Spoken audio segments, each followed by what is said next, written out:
નમસ્કાર વિદ્યાર્થી મિત્રો, લોજિકલ બ્રેન યુટ્યુબ ચેનલની અંદર હું ધરમ બિલડિયા આપ સર્વ વિદ્યાર્થી મિત્રોનું હાર્દિક સ્વાગત કરું છું. મિત્રો, આપણે અગાઉના વિડીયોની અંદર ચર્ચા કરી હતી વિશેષણ વિશે, જેની અંદર અગાઉના વિડીયો પણ આપણે મૂકેલા છે. અને આજે વિશેષણની અંદર આપણે ચર્ચા કરીશું કે જેમાં 5મા નંબરનું જે વિશેષણ છે, જેને આપણે કહીએ છીએ કે વિશેષણનું વિશેષણ.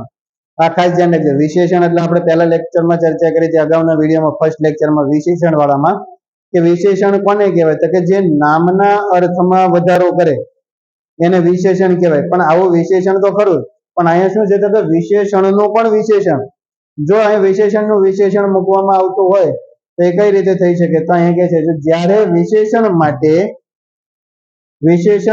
પણ વિશેષણ વપરાયું હોય, કોઈ વિશેષણ તો છે જ, પણ એના માટે પણ ખાસ પ્રકારનું જો કોઈ વિશેષણ શબ્દ મૂકેલો હોય ત્યારે તેને વિશેષણનું વિશેષણ કહેવાય. આગળ જોઈએ. જેમ કે હું અહીં ઉદાહરણ આપ્યું છે કે તે ઘણો દાની વ્યક્તિ છે. અહીં ખાલી એમ કીધું હોત ને કે ભાઈ ખાલી વ્યક્તિ છે તો વાંધો નહોતો આવતો, પણ એ વ્યક્તિમાં વધારે શું કર્યું? ભાઈ તે દાની વ્યક્તિ છે. તો આ એક તો વિશેષણ હતું કે તે વ્યક્તિ કેવો છે? દાની છે, જે દાન કરે છે. આ દાની એ વિશેષણ તો હતું, પણ પાછું એનું વિશેષણ શું કર્યું?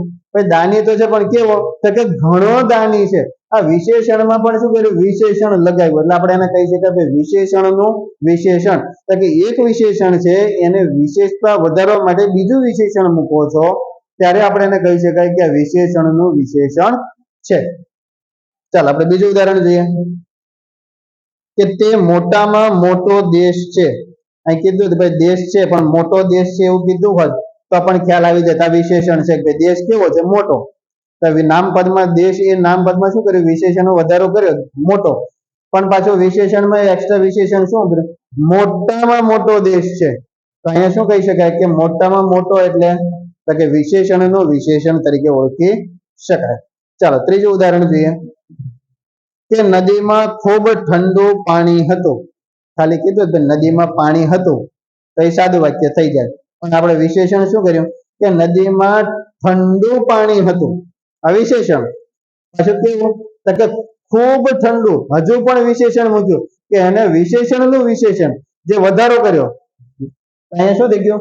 ખૂબ ઠંડુ પાણી હતું. તો અહીંયા ખૂબ ઠંડુ એ શું થઈ જાય? વિશેષણનું વિશેષણ કહી શકાય. અહીંયા ખૂબ એ છે, વિશેષણનું પણ વિશેષણ છે. ત્યાર પછી અહીંયા એક છે ઉદાહરણ કે તે સુંદરમાં સુંદર મકાન છે. તો અહીંયા શું થઈ જાય? સુંદર તો મકાન તો છે, પણ સુંદર તો છે, પણ શું? સુંદરમાં સુંદર. તો સુંદરમાં, ખૂબ, મોટામાં અને આ ઘણો, આ જે વગેરે વિશેષણો વપરાયા છે એ વિશેષણોને શું કહેવાય? તો કે વિશેષણનું વિશેષણ છે એમ આપણે આને કહી શકીએ. ત્યાર પછી છે વિકારી વિશેષણ. બે વિકારી વિશેષણ એટલે શું? તો કે એની વ્યાખ્યા બહુ સરસ છે. વિકારી અને અવિકારી બંને વિશેષણો છે. આપણે પહેલા ચર્ચા કરી ભાઈ વિકારી વિશેષણ એટલે શું? તો કે જો જે વિશેષણમાં જે વિશેષણમાં નામના લિંગ, વચન કે પ્રમાણે ફેરફાર થાય એટલે કે વિકાર થાય તેને વિકારી વિશેષણ કહેવાય. આ સીધું વસ્તુ છે કે ભાઈ વિકારી એટલે શું? તો કે કોઈ એક વિશેષણ છે, એ વિશેષણ એ નામના પદમાં, લિંગમાં કોઈ પરિવર્તન થાય એટલે કે પુલ્લિંગ, સ્ત્રીલિંગ, નપુંસકલિંગ, એક વચન કે બહુવચન પ્રમાણે રૂપો જો બદલાય છે, એમાં પરિવર્તન પામે છે, એમાં વિકાર પામે છે, તો આપણે એને વિકારી વિશેષણ તરીકે ઓળખી શકીએ. દાખલા તરીકે જોઈએ તે મોટો ડુંગર છે. તો અહીંયા ડુંગરની વાત કરીએ શું છે? તે મોટો ડુંગર છે. તો જો પુલ્લિંગ પ્રમાણે કે વાપર્યું હોય ને તો અહીંયા એક શબ્દ થાય અહીંયા મોટો. પણ એ જ વસ્તુ જો આપણે સ્ત્રીલિંગ, નપુંસકલિંગમાં વાપરીએ તો આગળ શું છે? તે મોટું વૃક્ષ છે. નપુંસકલિંગમાં વાપરીએ તો અહીંયા શું થઈ ગયું? મોટો. અહીંયા એક અર્થ આવે છે મોટું, અને તે પછી છે તે મોટી નદી છે. સ્ત્રીલિંગમાં વાપરીએ તો શું થઈ જાય? મોટી. અને ત્યાર પછી એક શબ્દ જોઈએ અહીંયા આપ્યું છે તે મોટા વિદ્યાર્થીઓ છે.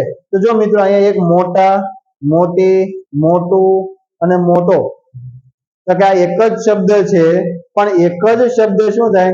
જો પુલ્લિંગ, સ્ત્રીલિંગ, નપુંસકલિંગ, એકવચન, બહુવચનમાં પરિવર્તન પામે. આ એક જ શબ્દ તમે જુઓ તો બદલાય, અલગ અલગ જગ્યાએ બદલાતો રહે. તો એનો અર્થ એવો થયો કે આ એક જ શબ્દ પરિવર્તન પામે. જો પુલ્લિંગ હોય તો અલગ શબ્દ વપરાય, સ્ત્રીલિંગ હોય તો એમાં ફેરફાર થાય, નપુંસકલિંગમાં ફેરફાર થાય, બધામાં જો પરિવર્તન પામે એટલે કે વિકાર પામે છે, માટે એને વિકારી વિશેષણ તરીકે ઓળખી શકાય. હવે ખ્યાલ આવશે? જેમ કે જે એક જ શબ્દ પુલ્લિંગ, સ્ત્રીલિંગ, નપુંસકલિંગ એક વચન અને બહુવચનમાં જો વિકાર પામે તો આપણે એને વિકારી વિશેષણ કહેવાય. અને ત્યાર પછી હવે ચર્ચા કરીએ કે અવિકારી વિશેષણ. જો આમાં ફેરફાર પામતો તો એટલે વિકાર પામતો તો એટલે આપણે એને શું કહેતા હતા? વિકારી વિશેષણ. અને ત્યાર પછી સાતમું વિશેષણ છે જે છે અવિકારી, કે આની અંદર કોઈ પણ પ્રકારનો વિકાર પામતો નથી.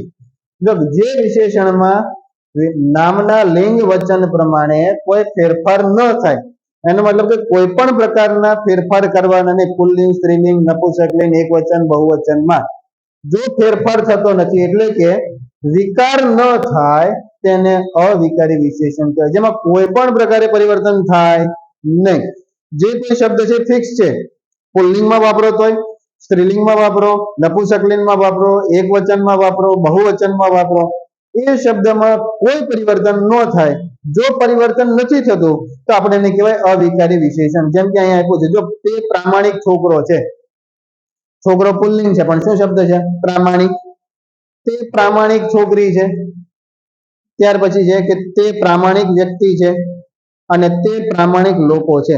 હવે જો પુલ્લિંગ, સ્ત્રીલિંગ, નપુંસકલિંગમાં આપણે જોઈએ બહુવચન, એકવચન પ્રમાણે જોઈએ તો જો અહીંયા પ્રામાણિક શબ્દમાં કોઈ પરિવર્તન પામ્યો નહીં. આ પ્રામાણિક છોકરા માટે પુલ્લિંગ હોય તો પ્રામાણિક વપરાય, સ્ત્રીલિંગ હોય તો પ્રામાણિક જ વપરાય. કે પ્રામાણિક શબ્દમાં કોઈ પરિવર્તન થાય નથી થતો. જો પરિવર્તન આગળનામાં જોયું આપણે અવિકારીમાં, વિકારીમાં, તેમાં મોટો, મોટી, મોટું, મોટા આવા શબ્દમાં વિકાર પામે છે. જો આવા શબ્દોમાં વિકાર પામે તો વિકારી, અને જો આ પ્રામાણિક જેવા શબ્દો છે જેમાં વિકાર પામતો નથી, કોઈ પણ પ્રકારનો વિકાર નથી પામતો, તો આપણે એને કહેવાય અવિકારી વિશેષણ તરીકે ઓળખી શકાય. Thank you for watching this video. નવા વિડીયોની માહિતી સાથે આપણે ફરી પાછા મળતા રહીશું લોજિકલ બ્રેન યુટ્યુબ ચેનલની અંદર. Thank you. અસ્તુ.